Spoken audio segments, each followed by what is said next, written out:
আসসালামু আলাইকুম, hello everyone, কি অবস্থা সবার? আশা করি সবাই ভালো আছেন এবং আমিও ভালো আছি। আরও একটি ব্র্যান্ড নিউ ভিডিওতে আপনাদের সবাইকে স্বাগতম। আজকে আমি চলে গিয়েছি রবীন্দ্র সরোবরের পিঠা উৎসবে। বিজয় দিবস উপলক্ষে বিভিন্ন জায়গায় বিজয়ের মেলা যেখানে হচ্ছে এবং সেই সাথে বিভিন্ন জায়গায় পিঠা উৎসবেরও আয়োজন করা হচ্ছে, কারণ ঢাকা শহরের বিভিন্ন জায়গাতে পিঠা উৎসবের এক দারুণ অভাবনীয় বিজয় মেলা হচ্ছে। যা তাছাড়া প্রত্যেকটি জায়গায়ও বিজয়ের মেলার সাথে সাথে পিঠা উৎসবটা হচ্ছে। এটা দেখতে পাচ্ছেন ফরিদপুরের পিঠাঘর।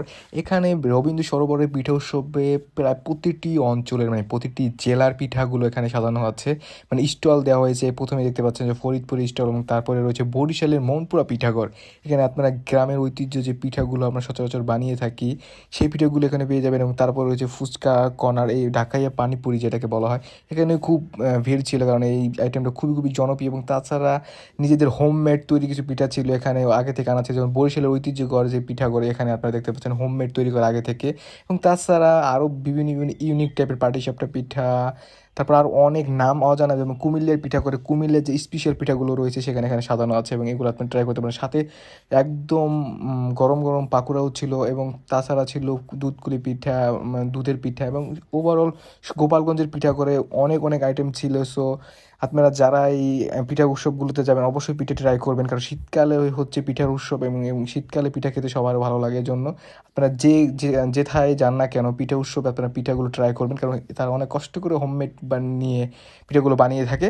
এবং তাছাড়া রয়েছে আরও বিভিন্ন টাইপের স্টল এবং বিভিন্ন জায়গার স্টল। বেশিরভাগ স্টল ছিল বরিশালের মানুষদের স্টলগুলো ছিল খুবই খুবই, এবং এই চাচার টাটকা পাকোড়াগুলো খুব চমৎকার, এটা আমি ট্রাই করেছিলাম। এবং সাথে বিভিন্ন মাংস আইটেমও ছিল, রুটি আইটেমও ছিল। ওভারঅল একটা উৎসব মুখর পরিবেশে যে পিঠা আইটেমের পাশাপাশি যা যা মানুষের খাবারের চাহিদা রয়েছে সব, এটা ছিল ব্রাহ্মণবাড়িয়ার। এবং তারপর হচ্ছে চাঁদপুর পিঠাঘর। এবং ওভারঅল প্রত্যেকটি পিঠাঘরে তাদের নিজস্ব ঐতিহ্য ধারা বজায় রেখে তাদের ঐতিহ্যে যে পিঠাগুলো জেলাভিত্তিক রয়েছে এবং সেই পিঠাগুলো এখানে রয়েছে। এবং তাছাড়া রয়েছে বিক্রমপুরের পিঠাঘর। বিক্রমপুরের যে বিভিন্ন আইটেমের পিঠা রয়েছে এখানে আপনারা দেখতে পাচ্ছেন।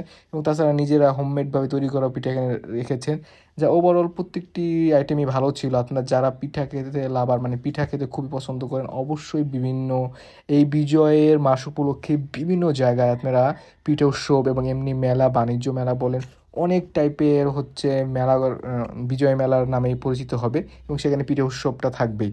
তাই যে যার অবস্থান থেকে যেখানেই যান না কেন পিঠা উৎসব হলে অবশ্যই আপনাদের ঐতিহ্যকে ধরে রাখার জন্য শীতকালের পিঠাগুলো ট্রাই করবেন, আপনাদের খুবই খুবই ভালো লাগবে। আর এটা ছিল রবীন্দ্র সরোবরের 16 ডিসেম্বরের আগে পিঠা উৎসব।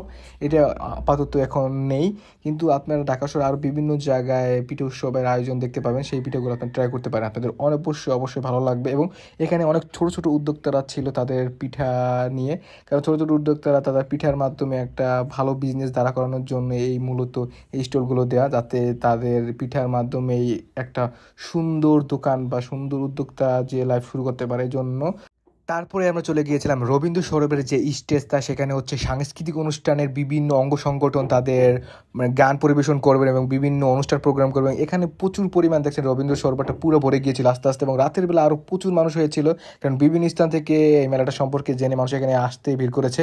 এবং দেখতে পাচ্ছেন প্রচুর পরিমাণে প্রত্যেকটা স্টল এবং প্রত্যেকটি জায়গায় মানুষ ভিড়ে অরণ্য হয়ে গিয়েছে এবং রাত্রের বেলা আরও বেশি মানুষ আসার সম্ভাবনা রয়েছে।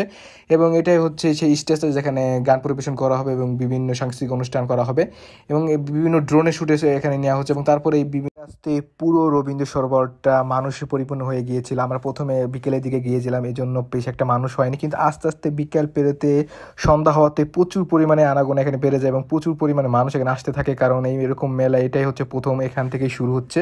এবং সন্ধ্যাবেলাতে ওভারঅল পুরো রবীন্দ্র সরোবরটা ভরে গিয়েছিল মানুষের দ্বারা, এবং তারা সাংস্কৃতিক অনুষ্ঠান দেখার জন্য সবাই রেডি হচ্ছিল এবং বসেছিল। এবং আস্তে আস্তে যখন শিল্পীরা ছিল, এই যে দেখতে পাচ্ছেন, সো শিল্পীদের গানের মাধ্যমে খুব সুন্দর একটা আয়োজন হয়েছিল। সো আজকের মতো ভিডিও ছিল এই পর্যন্ত। আপনার অবশ্যই ভিডিও ভালো লাগলে অবশ্যই লাইক করবেন এবং শেয়ার করে দিবেন, এবং এরকম আরও সুন্দর সুন্দর ভিডিও পাওয়ার জন্য অবশ্যই আমার পেজে থাকবেন। ধন্যবাদ সবাইকে, আসসালামু আলাইকুম।